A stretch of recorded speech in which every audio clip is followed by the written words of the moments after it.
So I want to thank you and welcome everyone for coming today.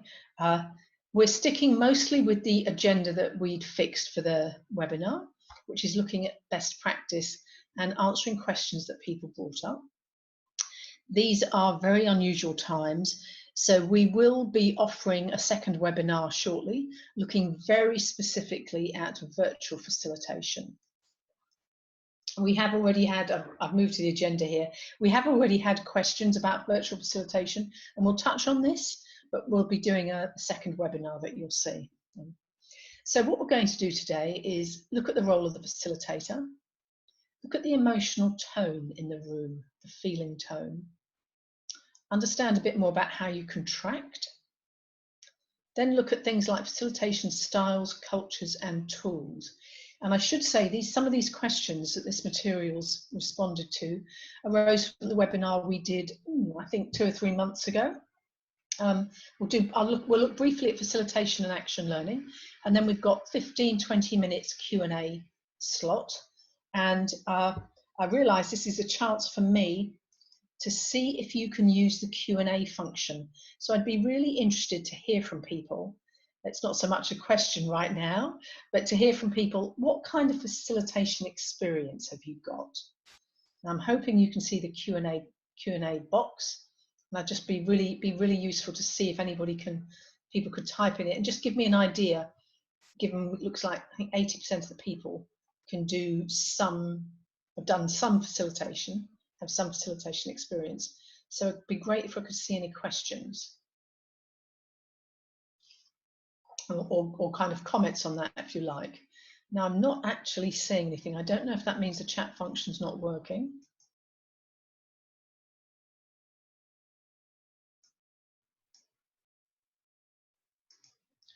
Okay.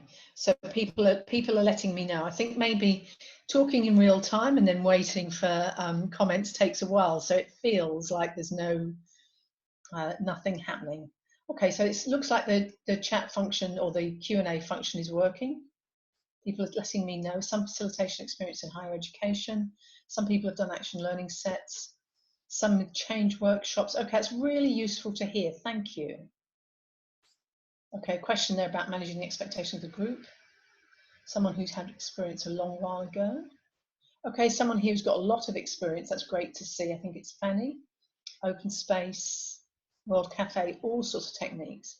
Okay, look, thank you very much. I can see that the Q&A box or function, if you like, is functioning, is working, and we'll be coming back to that in approximately 15 to 20 minutes when I'll leave space for people to ask live questions and hopefully be able to respond to as many as I can. So that's the agenda. I think I've got about 6 slides. I'm hopeful it's not hugely slide intensive. So let me just go to the next one. So this is about the role of the facilitator. The most significant role of the facilitator, if you like, is to structure the process. And that's the process of the facilitated event. Some of that's done with preparation, which we'll talk about when we look at contracting. And some of that's done in the room. And when you're doing it in the room, effectively, you're holding the group in that space and keeping the group safe. The kinds of things that do that are encouraging participation from everyone. We'll all be incredibly familiar with the dynamic whereby, the 2 or 3 most extrovert or most expressive people speak up first, speak up loudest, say most, and other quiet people say less. So in a facilitated event, you'll never completely level that dynamic, but you do want participation from everybody, and that's important. You also, as facilitator, to keep the group safe and to hold the space, need to keep the group to its agreed ground rules. Now, our usual practice is to agree ground rules, for example, at 9:15 with the group when you've gone through the purpose of the day. And we have some classic models of ground rules we offer, but we, ask the group, what would make this a really good event for you? What would you like from your colleagues? And things like participation, listening, being active and fully present, those kinds of things are usually surfaced. moving on, the next kind of one, something else you need to do in a facilitated event that works is check that assumptions are surfaced and tested. So people may be there on an assumption that something's going to happen in their organisation that may or may not. So something about checking understanding, knowing what people are bringing into the room, and that can be done with an expectations exercise. What would, if we finished today at 5 o'clock, what would make you feel this was a really good event, really valuable use of your time? What is it you need to know or understand? Throughout the day or the event, you build support and ensure ownership of the final output, whatever that action plan looks like, or those action steps or the understanding. And you do that throughout the day. There's specific small things you do, if you like if you're collecting people's ideas, or there's a plenary, and writing things down, as much as possible, we use participants' own words. And where you've got a wordy participant, and you'll get those, we might say something really simple with lots and lots of sentences. I may well choose to find a kind of 2 or 3 key phrases, but I'd say, I hope that's okay. I've just expressed your point as such and such and such and such. Is that all right? So I'm not interpreting what I'm hearing. I'm making sure I understand it and it's clear and simple and the group can understand it, but recording people's words, and that builds ownership. Something that some facilitators can struggle with is the whole piece about using conflict in a group. And we'll talk about this again in a moment when we look at our own facilitation styles. But conflict in a group can be used really constructively to better understand an issue and better understand the group's process. And that means facing it and surfacing it, but in a neutral, calm way. So we've got different points of view here. We've got, points of view A, B, C, and points of view, X, Y, Z about an issue. Let's listen and understand each other's points of view. And it may be the way forward is an amalgam of both, or, the proposed way forward may be adapted as a result of different points of view. You can't know the outcome, but it's really important to be really straightforward and model that it's okay to have conflict like that. Something significant as well for group learning in a facilitated event is to help the group look at where it is. There's a big piece at the end of the event we do, but certainly at lunchtime as well, we may check in, these were our objectives, this was our agenda, this is where we've gotten. Do people feel, we're kind of on track? And, this is what we've agreed so far. This is the work or the action or the way forward in this situation. Depending on the aims and the preparation that's set up, there may well be really specific outcomes or steps or areas that need to be looked at that everyone will understand up front. And when you've got clarity, that kind of specific clarity in the aims, it's really important to bring the group to closure, even recognizing there might be difference. 2/3 of the group may want one route and 1/3 another. And your job is to get the group to agree which route they're going and how the concerns of the smaller group are going to be dealt with or responded to. But for everybody to know what's happening next. And the final thing that we'd always do is help the group at the end of the day look at how they've worked as a group. It's quite often I've actually seen that step missed, because when an event is working really well, facilitated team event or board event, people are so engrossed, if you like, or absorbed in the material and the issue and working on the things their organisation needs, that's where the energy's going. And that's great, because that's where it needs to be going. But we'd always stop, at 4:45, 4:40, 4:45, review the actions, review the aims, have clarity of who's doing what, but then ask the group, what went well today? What made this a valuable use of your time?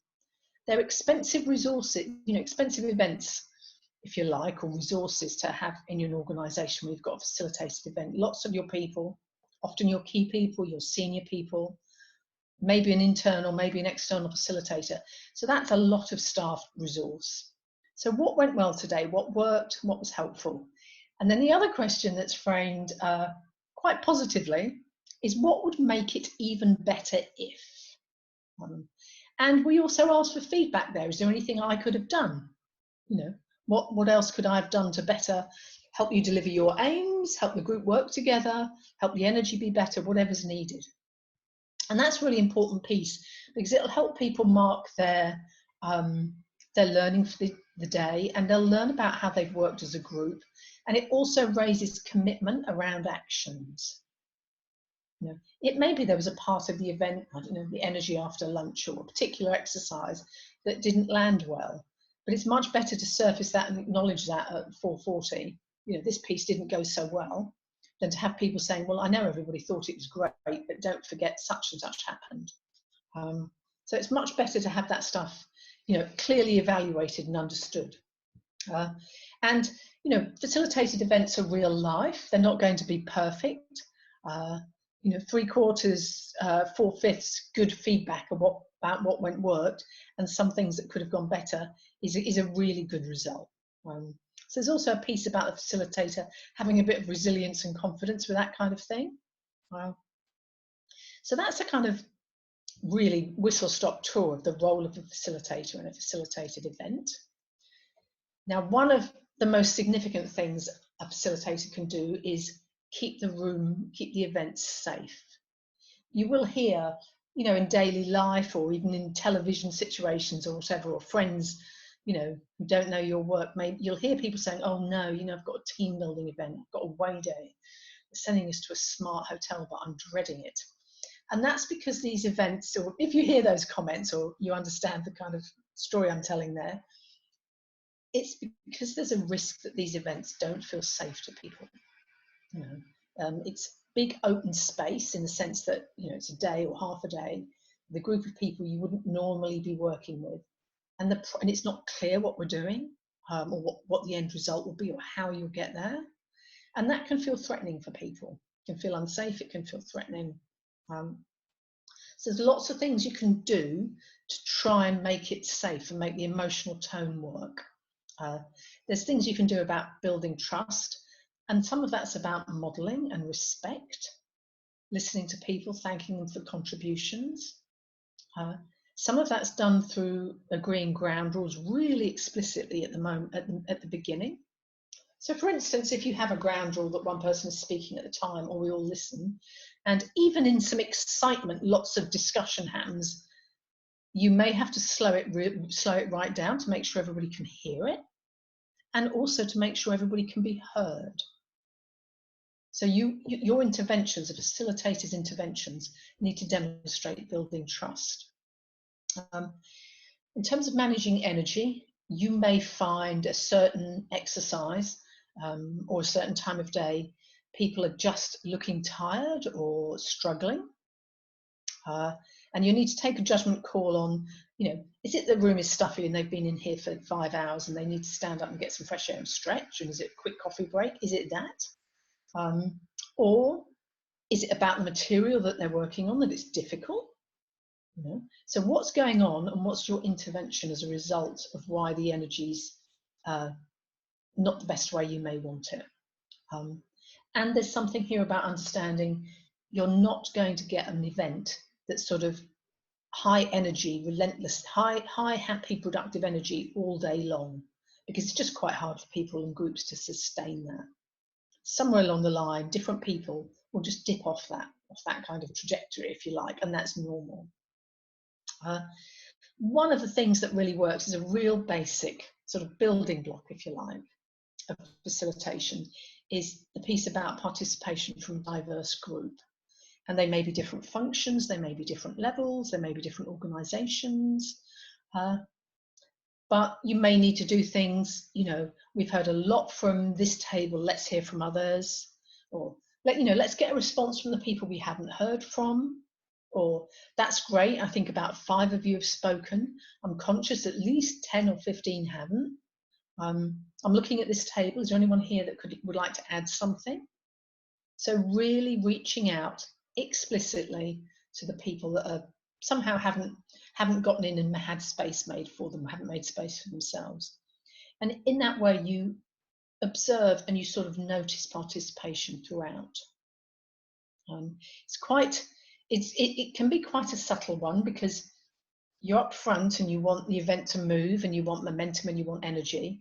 And to an extent, you get that from the people that are, you know, voluble, whether they're voluble in a positive or creative or whatever sense. But you need to bring the people who are more reflective with you, who are quieter, who are more reflective. I don't know, they may be more junior in the organisation, they may be newer, or they simply may be quieter, more reflective learners. And that speaks to allowing for different learning styles.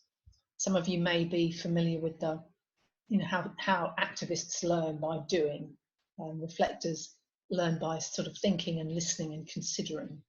So there's definitely a big piece here about allowing for those different styles. And we alluded to conflict earlier. It's really important to be able to manage conflict productively around an issue, not shy away from it, because that would model to the group that it's not safe or indicate that you're aligned with a certain group. So it's about speaking these things out loud in a kind of calm and adult way. You know, different people see this issue differently. You know, what do we need to do with this? And having some sort of tools up your sleeve, if you like.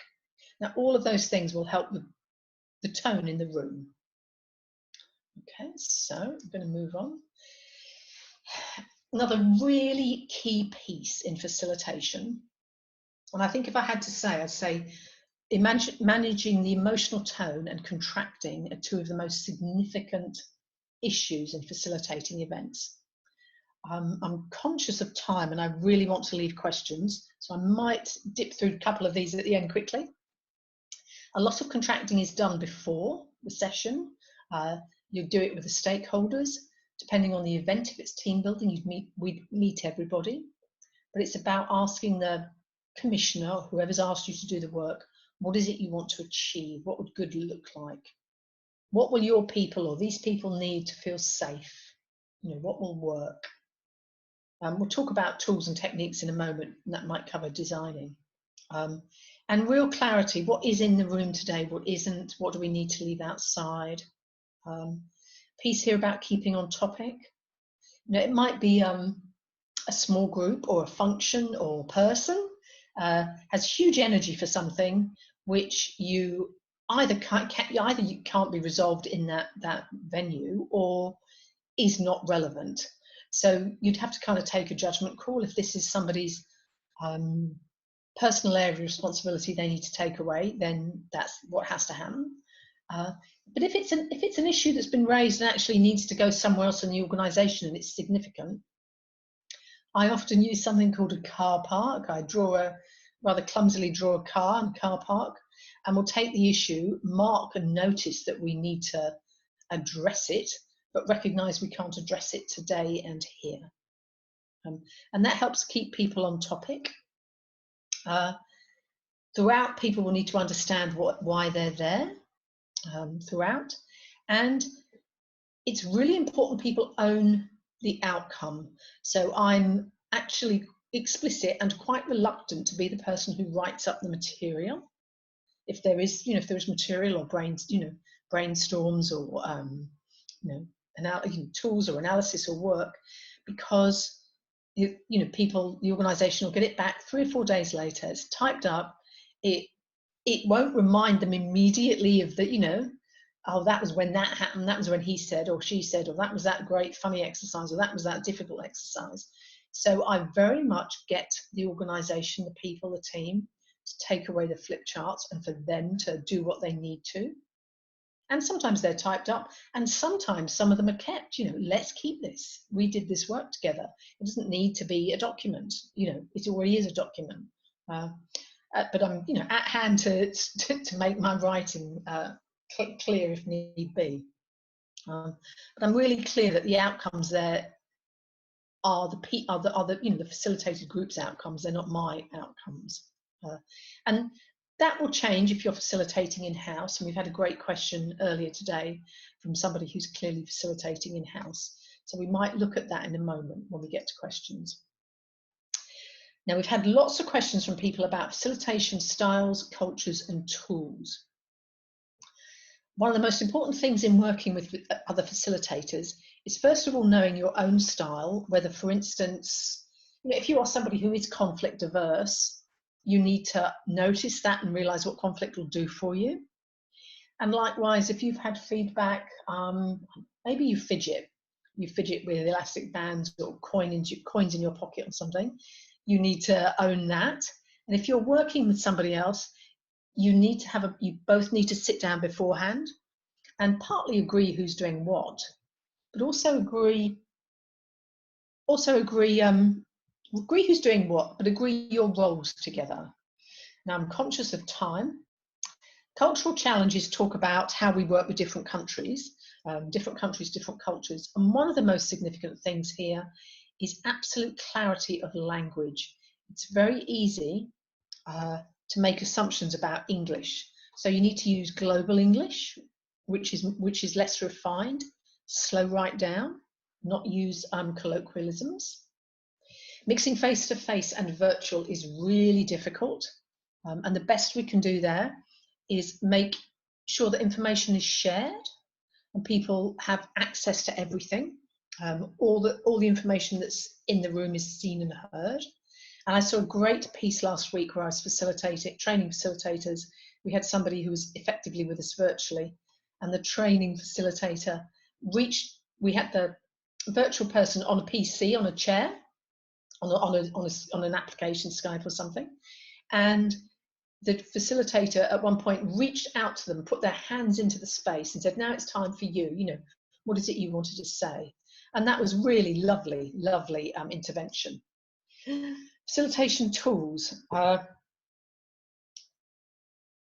Things here like problem solving, brainstorming. We've been asked about consensus type techniques, and a good one here is something called nominal group process and nominal group voting, where you collect an issue and you vote. Each person gets a number of dots effectively, and you do a kind of weighted voting. And you can see, if you set the ground rules clearly, I've got 10 votes and I can, out of 20 action steps, I can share them wherever I want. You get a really clear understanding of the group's priorities. So there's some great consensus building and team building techniques like that, problem solving techniques. We were asked about de Bono's hats. That's a technique where people take, for instance, imaginary white hats, where you're objective and analytical and you present that point of view on an issue. Red hats might do the more emotional, subjective. And I think it's black hats that will do the critical and evaluative nature around an issue. So it's a way to cover all aspects. So there's some quick points on tools. Action learning facilitation is a very specific part of general facilitation. It's much more to do with small group learning in an ongoing closed group. And it's an emergent learning. It starts with individuals feeding into themes rather than a preset objective, which you may see you'll see in a facilitated event. It's very in-depth, so time is spent on each person's issue, and it's a reflective learning process. So it's got a particular set of tools or approaches, or if you like, compared to general facilitation. So what I want to do now, I've gone through that a little bit quickly, but what I want to do now is open the Q&A box up for people and I'll give you some time to ask questions. And we have already had a couple of questions, so I'll start with those while people get to offer us our questions that we're looking for at the moment. So yes, somebody asked earlier in the day, how do you mix virtual and face-to-face? And the truth is, it's difficult. I'm very sure we're going to be doing a lot more of this, literally from last week onwards, but it is difficult. It's hard to have the virtual people as present in the room as the face-to-face people. And all you can do is make the information as clear as possible. Turn the PC round if somebody's got a, if someone's on Skype or something and can see the room, turn the PC round if you're writing so they can see.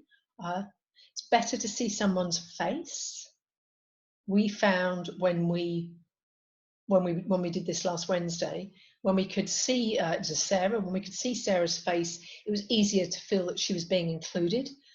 When her bandwidth went down, she had to abandon that and just be with us, verbally, and it was a bit harder.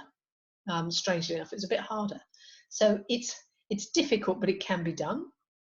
So you have to be much more conscious, I think. And if something happens in the room, if something happens in the room, you need, like a joke, for instance, you need to make sure that the virtual people get to hear it. So you might have to do a little bit of, communicating in a way that you wouldn't normally.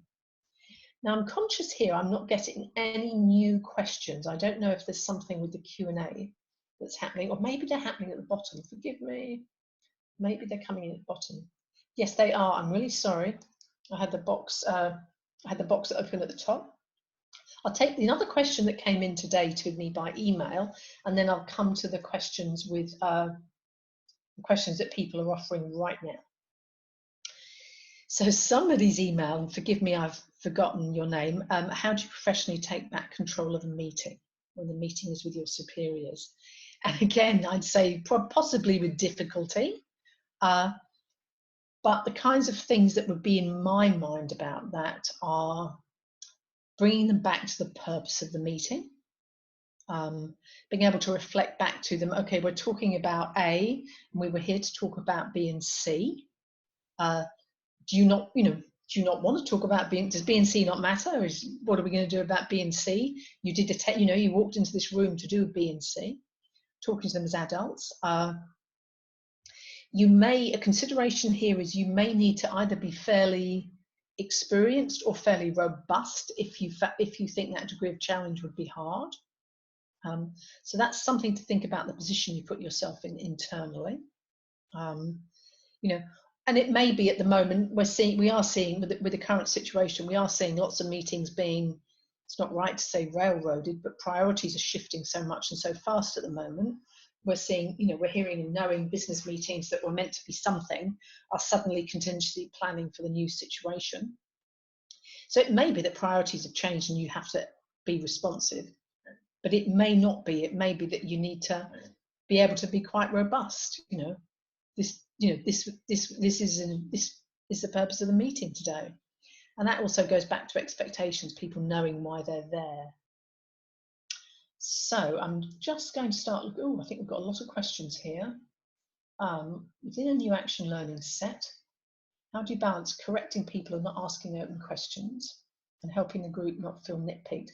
That's a good question. It's really specific about action learning, specific kind of facilitation.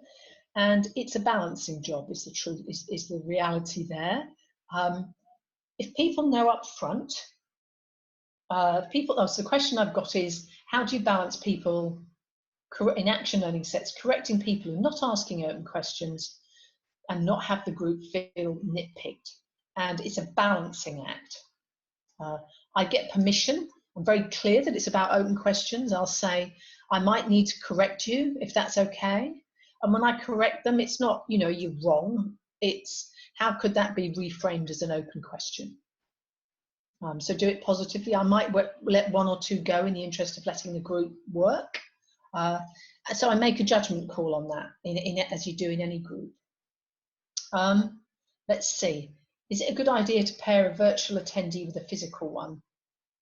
We spoke about that just now. I would say no, no, but the current climate means we're going to have to. And then you'd have to think about the kinds of things we spoke about, how to be as inclusive as you can and intentional. How to be as intentional and deliberate to have the virtual thing working. The virtual technology working and the person included. And they also need to really participate. If they're doing, they're writing another report while they should be in that meeting, that won't work either. So you need to be explicit about why people are there and what they're doing and how they'll show up. I don't know if I understand the question about a buddy session. It may be, so I don't know if a buddy session, if that means a one-on-one, in which case somebody connecting with somebody virtually would work. So it's Sarah Harrison's question follows on. Is it a good idea to pair a virtual attendee with a physical one, like a buddy session? And I don't quite understand that, but it might come back to me. It might become clearer. How effective is using appreciative inquiry in action learning groups? That's really interesting. I'm in a set and one of my colleagues has an appreciative approach and uses that a lot. And I think there's a real place for appreciative inquiry in action learning. And it's not going to provide the answer to everything. So I'd say that that's two things. You can use it as a questioning technique if you're a participant. You know, maybe it's your questioning style, and it's got Anne asked that question. You know, it'd be lovely if that's someone's questioning style. If it's the only thing that's done, it might not get at the root of the problem in the way somebody needs. So if you're using action learning within appreciative inquiry, I'd say that's a structure that would be resolved better or dealt with better by working out how you structure it and what's the issue that you come together to look at. And moving down, does action learning work for a group of people you work directly with? Lan has asked me that. It can do. You'd need clarity of roles. You know, normally I'm your colleague and we're on the same project together, but for this afternoon, I am your facilitator. And this is how we're going to work with ground rules and so on. And then you need to stay in facilitator mode and not step into team member or colleague role, mode. So that comes a lot down to the facilitator's clarity. Sometimes we say, imagine you've got two hats or you've got two roles and clearly indicate them. It's a bit harder, but it can be done. What do people do to feel grounded before they start a session? To leave their own things at the door? Sarah.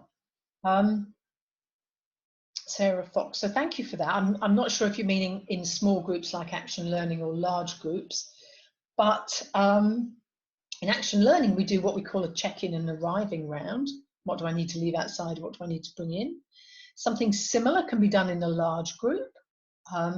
Or you might do some scene setting. You know, I know that this is what's happening in your organisation, but here this is moving us forward. This is where we are. Or you could run it as a large group. Or a small table exercise if you had a large group. You know, say you had 25 or 30. You'd have tables of 5, just having that conversation together as a small group. What do I need to leave outside to really arrive? We do in some situations, particularly when we work virtually, we sometimes call them focus exercise, but they're effectively meditation or mindfulness exercises. That can really help people feel grounded when they arrive. So that's something else that you can consider. But it's a really good question. It's a really good thing to think about because it will set the tone. So Fanny's asking here, how do you give ownership of the process to a group? How long do you spend on establishing the ground rules? Do you start with ready-made ones or do you build them from scratch? Okay, so you've got lots of questions there. How long do we spend on establishing ground rules? It's going to depend on how voluble a group are and how large they are. And we do tend to start with suggested ground rules depending on the context. But I would say, these are the ways I like to work. I'd like to know what you need, whether it's around timing, somebody might have to do something at lunchtime, or whether it's around, I don't know, special adjustments or whatever it is people need, or behaviours, safety. So I'd want people already to feel able, the group to have done enough warm up and introductory work, people to be able to say, well, actually, I think this needs to make the group safe, for instance. So I tend not to build them from scratch in a facilitated event. I can see you recording, but could you flip back to the final slide on action learning? Yes, let me try and do that. Oops, wrong slide. Oh, okay, hold on, I think I've come out of the slideshow, sorry, forgive me. Okay, so we're back in the slideshow. Sorry, I'm just responding to someone's question here, not very well.